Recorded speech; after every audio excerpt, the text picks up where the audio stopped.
우리가 하나님을 경배하고 찬양하면, 경배와 찬양이 좀 비슷한 말인데, 경배라는 말은 하나님 완전히 엎드리는 것이죠. 엎드려서 하나님께 바짝 낮추어서 하나님의 높고 위대하심을 자기의 가장 기본적인 행위로 나타내는 것을 경배라고 하는데, 우리 성도들이 하나님을 경배하고 또 찬양하게 되면 나타나는 반응이 있습니다. 첫 번째로는 개인은 하나님 앞에 찬송하고 찬송을 선택했다는 것 아닙니까? 원망하지 않고 불평하지 않고, 또 좋은 일이 있을 때도 하나님을 찬송하면 자기 자신이 높아지지 아니하고 이것도 하나님께서 하신 일이지 않습니까? 그 상황 가운데서 하나님을 높이는 것, 그리고 너무 억울한 일을 당해도 땅을 치면서 원망하고 때로는 욕하고 나 이제 막 살아버리겠다, 그런 유혹들이 들어올 수 있지 않습니까? 그 상황 가운데서도 하나님을 찬송하게 되면 나타나는 반응이, 그 찬송하는 당사자가 마음에 평안이 있습니다.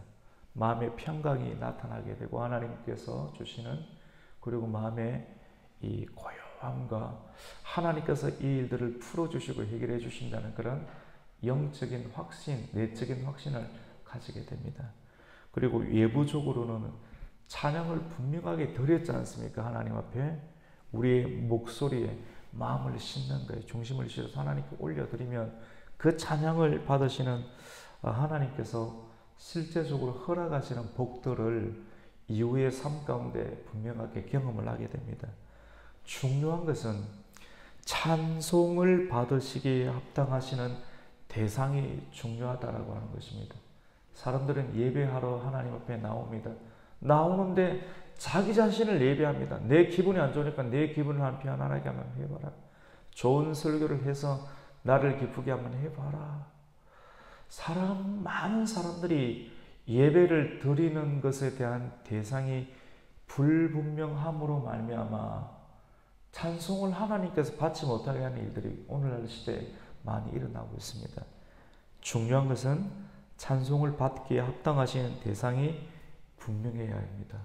우리의 찬송과 경배를 받으시기에 합당한 분은 하나님 한 분만이 되어야 할 줄로 믿습니다. 굉장히 중요한 부분이죠. 내 모습에 누가 영광을 받아야 되는가? 하나님이 받아야 된다는 것이죠. 그 분명하게 드리는 인생을 살아야 됩니다. 하나님 앞에서 드리는 인생을 살 때 사람이 분명하고 선명해지게 됩니다. 하나님 외에 다른 대상을 찬양하는 것은 우상 숭배가 되고 복이 되지 않게 되죠. 여러분 시편 지금 9편까지 왔는데 놓치지 말아야 되는 것은 복이 있는 인생, 복이 되는 길, 그리고 복이 되지 않는 길을 시편 1장에서 이렇게 나누었지 않습니까? 오늘 시편 9편의 시인은 다윗입니다. 다윗이 굉장히 많이 나오죠. 다윗은 찬양을 받으시기에 합당하신 하나님을 찬송합니다. 특별히 다윗은 하나님이 어디에 있는가 찬송을 계속 하다 보니까 하나님의 방향, 하나님께서 있으신 그런 대상과 방향과 그 장소에 관해서 분명한 확신을 가지고 고백을 하게 됩니다. 다윗은 오늘 말씀 가운데 보면 시온에 있다라고 이렇게 고백을 하는데요. 찬송 가운데 보면 시온이란 말이 굉장히 많이 나오잖아요. 시온의 영광이 빛나는 아침. 굉장히 시온은 좋은 것 같은데 과연 그 시온은 어딘가? 시온은 가장 먼저 기본적으로 이스라엘의 수도였던 예루살렘을 가리킵니다. 표면적으로는 예루살렘, 그리고 하나님의 강력하고 영광스러운 임재가 있는 그 땅을 시온산, 물론 이성적으로는, 표면적으로는 예루살렘 성이 있는 그 한 부분을 시온산이라 이렇게 말을 하기도 이렇게 합니다. 다윗 시대에 하나님의 성막은 예루살렘 성에 안치했는데 다윗은 사람들이 빈번히 출입하는, 얼마나 많은 사람들이 예루살렘으로 왔다 들어갔다가 나오고 하겠습니까? 많은 양들이 들어가기도 하고 수많은 사람들이 들어가기도 하고 군대가 들어가기도 하고 장관들이 들어가기도 하고 판결을 원하는 사람들이 예루살렘의 문으로 들어갔다 나왔다. 이 신명기 말씀 가운데도 보면 내가 성읍을 출입할 때 들어가도 나가도 뭐가 있습니까? 복이 있죠. 우리가 굉장히 많은 문을 이렇게 출입하게 되는데 예루살렘 성문을 들어갈 때 문들아 머리를 들어라 영광의 하나님이 들어가신다라고 그리고 찬송도 많이 부르지 않습니까? 하나님의 법이 들어올 때, 하나님의 법궤가 들어올 때, 하나님 말씀이 들어올 때 우리의 마음 문이 활짝 열려야 하는 줄로 믿습니다. 문이 있는데 우리 문을 열어야 됩니다. 성문을 열어야 되는 것이죠. 영적인 성문을 열어야 되며 다윗은 그 예루살렘 성에 이 성막에 들어갈 때 많은 사람들 가운데 하나님을 찬송을 했습니다. 사람들의 출입이 많은 곳에서 하나님의 이름을 높이는 사람은 하나님을 부끄러워하지 않는 사람이고 하나님을 인정하는 사람, 많은 사람들 가운데 하나님의 높고 위대하심을 전하는 사람이죠. 사무엘서도 보면 우리가 하나님을 존중하는 사람은 하나님께서도 그 사람을 높이고 존중해 준다라고 말씀을 합니다. 오늘 11절부터 읽게 되었는데 11절 말씀 가운데 보면 하나님을 높이며 시온에 계신 하나님을 찬송을 하는데요. 우리 11절 말씀을 한번 읽겠습니다. 시작. 너희는 시온에 계신 여호와를 찬송하며 그의 행사를 백성 중에 선포할지어다. 오늘 이렇게 시작하는 거예요. 그래서 시온에 관한 말씀을 우리가 지금 나누었습니다. 시온, 예루살렘 성문에 들어갈 때 여호와를 찬송. 많은 사람들은 많은 사람들 속에서 내가 예수를 믿는 사람이다라고 드러내는 것을 부끄러워합니다. 부끄러워합니다. 우리 원주 가곡교회 차에도 이 차는 교회 차다. 분명하게 밝히는 겁니다. 사실 이게 교회 차 마크를 딱 붙이고 다니면 이게 마크를 붙이기 전하고 마크를 붙이고 난 다음에 모습하고 전혀 달라요. 원주 기업도시, 원주 가곡교회, 기업도시 안에 있는 원주 가곡교회 이름을 딱 붙여놨습니다. 그리고 이 하나님의 사랑, 이웃사랑이라고 이렇게 붙여놨습니다. 근데 이걸 붙이기 전에는 이 자유로울 수 있어요. 사람들도 함부로 하지 않아요. 그런데 교회차 마크를 딱 붙여놓으면 어떻게 하느냐면 차가 막 돌진하는 것 같아요. 뒤에서 일부러 더 붙여가지고 사람들 마음 가운데 분노심이 가득하고 적개심이 가득한데 이게 뭔가를 쏟아붓고 싶은 발산지가 있어야 되는데 그걸 느끼는 거예요. 운전을 하면서도. 전혀 그런 대상이 없을 때는 그냥 가는데 교회 차만 보면 돌진하는 그런 경향들. 그래서 사람들은 교회 차에 교회 이름을 잘 붙이지 않는 것 같아요. 근데 붙여야 됩니다. 차도 깨끗하게 하고 운행도 부드럽게 하면서 붙이면서 그런 일들도 경험을 하면서 하나님의 영광을 나타내는 이것도 찬송의 한 일부분이다라고 이렇게 볼 수가 있겠죠. 많은 사람들 가운데 하나님을 찬송하는 일은 굉장히 영적인 공격이기도 하고 영적인 도전이기도 합니다. 근데 이 일들을 할 때 하나님께서는 은혜를 주시는 줄로 믿습니다. 사람도 대접을 받게 되면 대접을 받은 만큼 대우를 해주죠. 마찬가지로 우리가 하나님도 존귀와 영광을 받으시기 합당한 하나님께 찬송을 드리게 되면 그때 하나님이 찬송을 받으면 대접 받아놓으면 사람도 이 대접을 하듯이 하나님도 찬송을 분명히 받았으면 우리가 드리는 기도를 받았으면 하나님은 절대로 입 꾹 다물고 가만히 계시는 분이 절대로 아니십니다. 반드시 일을 행하시는 줄로 믿습니다. 하나님이 하시면 됩니다. 사람이 하면 한계에 부딪히지 않습니까?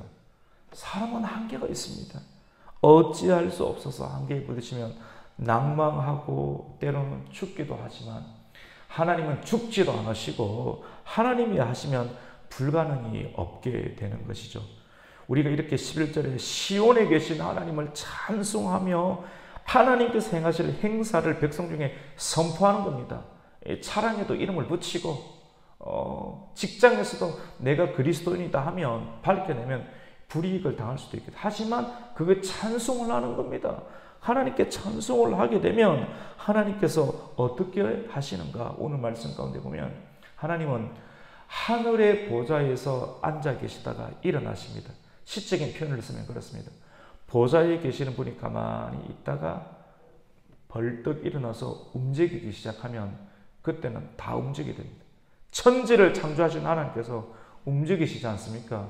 그때부터는 공명정대한 놀라운 일들이 일어나게 됩니다. 여러분, 하나님이 가장 잘 하시는 것이 무엇입니까? 생사하복을 주관하시는 분이 하나님이시다고 우리가 고백하지 않습니까? 살고 죽고 복이 되고 또 패망하는 것, 그 누가 주관하십니까? 하나님 손에 다 있다는 겁니다. 하나님이 딱 일어나면 가장 잘하시는 것이 복을 받을 만한 사람, 이 세상에는 사람들이 눈이 가려져 가지고 나에게 잘해주면 복을 주고 나에게 잘 못해주면 복이 안 되고 그런 일이 많이 있지 않습니까? 하지만 하나님이 한번 보좌에서 일어나시면 놀라운 일이 일어나는데 복을 받은 사람에게는 복을 주시고 또 그리고 악한 자들에게는 뭘 주십니까? 벌을 주시는 심판의 일, 판결의 일, 이걸 하나님께서 가장 잘하시는데 이 일을 매우 정확하게 진행을 하십니다. 어떤 일을 할 때? 우리가 찬송할 때. 기분 좋을 때도 찬송하시고 슬픈 일, 억울한 일을 당할 때도 찬송하시기를 축원합니다. 그러면 하나님이 가만히 안 계십니다. 절대 가만히 안 계십니다. 그래서 이 찬송이 중요한데 피상적으로 찬송할 수 있겠습니까? 아니죠. 끼어있는 사람, 뭔가를 아는 사람은 찬송할 때 고요히 찬송하기도 하죠. 내 중심을 싣는 겁니다. 거대한 내 심장에 고동, 내 영향을 주었던 모든 상황들을 가사에 실었어. 왜냐하면 하나님 중심을 보시잖아요. 막 목소리만 고래고래 지른다고 찬송을 받는 것도 아니고 조용히 때로는 적건심으로 실어서 하나님께 올려드리면 하나님이 우리가 왜 새벽 기도를 하는지, 왜 새벽을 깨우는지, 왜 우리의 온 마음을 다듬어서 하나님 앞에 나오는지, 우리의 옷, 우리의 매무새 하나하나 이거 정말 정성스럽게 나오지 않습니까? 근데 하나님이 받으시는 거예요. 이걸 찬양을 받기에 합당하신 하나님 앞에 우리가 내 모습을 드리는 겁니다. 하나님은 법정의 판결자이십니다. 사람도 억울한 일을 당하면 1심, 2심, 3심 하면서 고등법원 가고 대법원 가고 이렇게 하면서 맨 마지막에 판결권자가 두드리게 되면 끝이 나는 거지 않습니까? 하나님도 법정에서 판결을 내시면 그 어느 누구도 참소할 수가 없게 됩니다. 하나님은 어떻게 이 하나님 앞에 다윗은 어떻게 찬송을 하였는가? 하나님의 속성에 호소해서 찬송을 하는데 하나님은 피 흘리는 것을 싫어하지 않습니까? 다윗이 눈치가 정말 빠르거든요. 하나님에 대해서 잘 알거든요. 하나님께서 뭘 기뻐하시고 또 하나님께서 무엇을 싫어하는지를 정확하게 알고 기도하고 찬송을 하는데 하나님은 피를 흘리는 것을 싫어하시는 것을 분명하게 알기 때문에 이 일들을 하나님께 호소하고 나아갑니다. 우리 12절 말씀 함께 읽겠습니다. 12절입니다. 피 흘림을 신문하시는 이가 그들의 기억하심이요 가난한 자의 부르짖음을 잊지 아니하시는도다. 사람들은요 가난한 사람들을 딱 스스로 판단해서 옷 보고 입은 것 보고 딱 내 모습 보고 너는 가난하네. 내하고는 별 볼 일 없어. 사람을 영혼으로 대하지 아니하고 돈으로 대합니다. 기업도 사람을 돈으로 대하면 그 기업 오래 가지 못합니다. 교회도 마찬가지입니다. 저 사람은 돈 될 만한 사람이구나. 그렇게 사람을 대하면 교회는 교회가 그때부터 아닙니다. 교회는 사람을 대할 때 영혼으로 대해야 할 줄로 믿습니다. 한 사람 한 사람을 영혼의 귀한 가치를 두고 대할 때 그거를 보시고 복을 주시는 분 누구십니까? 하나님이시죠. 그 교회를 되게 하시고 부흥되게 하시고 많은 수많은 교회 가운데 높이 세워주시고 영적인 영향력과 리더십을 발휘할 수 있는 교회로 하나님께서는 만들어 주시죠. 그래서 가난한 자의 부르심을 잊지 않으신다. 고아와 가부와 나그네를 살필 수 있는 이런 교회, 가난한 자들의 신원하는 것을 부자들만 대우해주고 가난한 자들을 대우해주지 않는다면 그런 사람들은 어디 가야 됩니까? 교회는 이 문턱이 낮아야 되겠죠. 그래서 그런 사람들을 받고 위로하고 다시 사회에 적응할 수 있도록 영적인 자존감 말씀을 통해서 풀어넣어줄 때 사회에 적응할 수가 있게 되고 가정이 화목하게 되고 조국과 나라에 복음을 전하고 나아가서 세계 열방 가운데 예수 그리스도의 복음을 알릴 수 있는 세계 선교할 수 있는 교회, 그런 교회가 될 수가 있겠죠. 오늘 12절 말씀 가운데 하나님은 기억하시는데 가난한 자의 부르짖음을 잊지 않고 또 피 흘림을 심문하는 이 피를 흘리게 하는 사람, 그 사람은 하나님께서 반드시 복수하십니다. 사람이 복수하고 하면 이빨이라도 부러지면 그 사람도 큰일 나겠죠. 맞죠? 그래서 사람이 사람을 이렇게 복수하는 것은 굉장히 주의해야 됩니다. 그래서 복수하는 것을 사람이 하는 것이 아니라 하나님이 하실 수 있도록, 그러니까 오래 좀 참아야 되고 중심을 가져야 되고 하나님께 맡겨야 되겠죠. 절차를 거치게 되겠죠. 여러분, 피는 무엇입니까? 생명입니다. 피 흘림을 심문한다는 것은 살인을 했을 때 살인한 자를 반드시 하나님께서는 용인하지 않으신다는 겁니다. 사실 제가 최근에 이제 TV는 잘 못 보니까 거의 아침에 나와서 저녁 한 12시 보통 이렇게 돼서 들어가니까 TV를 잘 못 봐요. 잘 못 보는데 뭐 또 학생이 또 죽었다는 그런 소식 여러분 보셨죠? 맞죠? 이렇게 인터넷 뉴스에서 잠깐 본 적이 있습니다. 요즘 왜 그래 사건 사고가 많습니까? 학생들이 왜 그렇게 죽어나갑니까? 자살을 했는지 타살이 있는지 우리는 알 수가 없습니다. 중요한 것은 살인이 피를 흘리면 그거를 절대로 하나님께서 누군가를 죽이게 되면 하나님 절대로 용인하지 않으신다는 것이죠. 최초의 살인자가 누굽니까? 가인이죠. 맞죠? 아담과 하와의 첫 번째 아들이었던 그 가인이 동생 아우를 쳐 죽이지 않습니까? 왜 쳐 죽입니까? 시기심 때문에. 똑같이 예배를 드리는데 누군가에게는 하나님의 불이 임하고 누군가에게는 하나님의 불이 임하지 않습니다. 영혼의 뜨거움이, 하나님의 불로 인해 뜨거움이 있는 사람은 은혜가 있죠. 영혼의 불이 없어서 뜨거움이 없는 사람은 어떻게 됩니까? 영혼이 냉랭하겠죠. 냉랭한 사람은 예배 마치고 난 뒤에 주위를 돌아봅니다. 나는 불을 받지 못했는데 저 사람은 불을 받았네. 그러면 내가 더 하나님께 엎드려야 되겠다고 생각을 해야 되는데 냉랭한 사람은 영적인 시기심이 생겨서 하나님에 대한 원망으로 불받은 사람을 돌로 쳐 죽이는 일들이 일어납니다. 하늘의 하나님께서는 이 일들을 절대로 좌시하지 않으시고 하늘 보좌에서 일어나서 땅으로 내려와서 피를 흘리게 하는 사람에게 묻습니다. 가인아! 창세기 3장을 보십시오. 너의 아우 아벨이 어디 있느냐? 하나님이 내려와서 물으니까 깜짝 놀라는 겁니다. 그걸 왜 나한테 묻습니까? 가인아, 아우 아벨이 어디 있느냐? 내가 무엇을 하였느냐? 라고 하나님은 가인에게 물었습니다. 성경에 보면 가인이 아벨을 쳐서 죽였을 때 땅에 피가 적셔졌죠. 성경은 참 놀라운 기록을 하는데요. 땅이 그 입을 벌려 내 손에서부터 내 아우의 피를 받았다. 지금 성경 그대로 읽어드리는 겁니다. 땅이 그 입을 벌려 내 손에서 내 아우의 흘린 피를 받았은즉 네가 땅에서 저주를 받으리로다. 창세기 3장에 놀라운 기록. 사람이 이렇게 저렇게 사고를 할피면서 그렇게 누군가를 죽이게 돼서 파묻으면 아무도 사람은 모르지만 누가 알고 있습니까? 하나님이 아는데 하나님이 아는 통로가 어떻게 됩니까? 땅이 안다는 거예요. 그래서 온유한 자가 땅을 기업을 받습니다. 심령이 온유하면 땅도 많이 땅 부자 아닙니까? 그래서 땅이 다 알아요. 땅 위에서 죄를 지면 로마서 말씀 가운데 땅이 그 사람을 토해낸다고 합니다. 피조세계 말 못하는 짐승도 그 사람이 짐승을 사랑해 주는지 미워하는지 아는데 말 못하는 땅이 그냥 우리 살아갈 것 같습니까? 피를 흘린 것도 다 알고 하나님께 다 일러줍니다.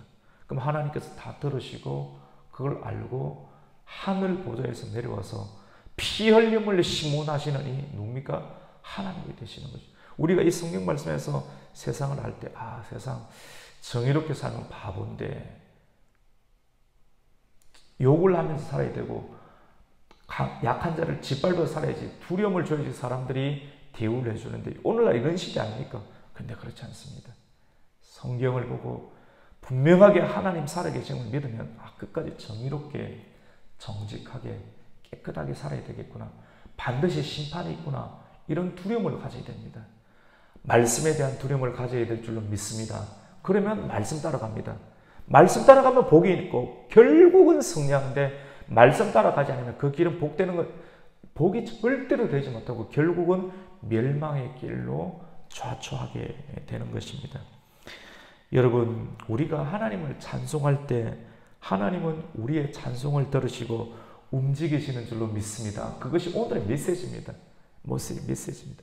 괴로울 때 주님의 얼굴 보라, 평화의 주님 바라보아라. 왜 찬송합니까? 예수님 따라가니까 힘든 일 많아요. 혼자 되는 일 많습니다. 너무 왜 그래? 그 길이 힘듭니까? 근데 그때 고독하고 괴로울 때 누구를 찬송해야 됩니까? 하나님을 찬송해 보십시오. 그 찬송, 하나님이 살아계시다면 그 찬송 받는 사람 안 예뻐하겠습니까? 복을 안 주시겠습니까? 하나님 가만히 있지 않습니다. 슬픈 일을 당할 때, 괴로운 일을 당할 때 다윗처럼 찬송하시기를 축원합니다. 좋은 일이 있어도 찬송하십시오. 좋은 일에서 넘어질 수 있거든요. 섰다 싶을 때 넘어지면 정말 견적 나오지 않습니다. 하나님 앞에 섰다 싶을 때 더 엎드리고 찬송하고 어려워도 찬송하면 하나님이 일하시게 되죠. 여러분, 복이 있는 사람은 하나님을 높이고 하나님을 찬송합니다.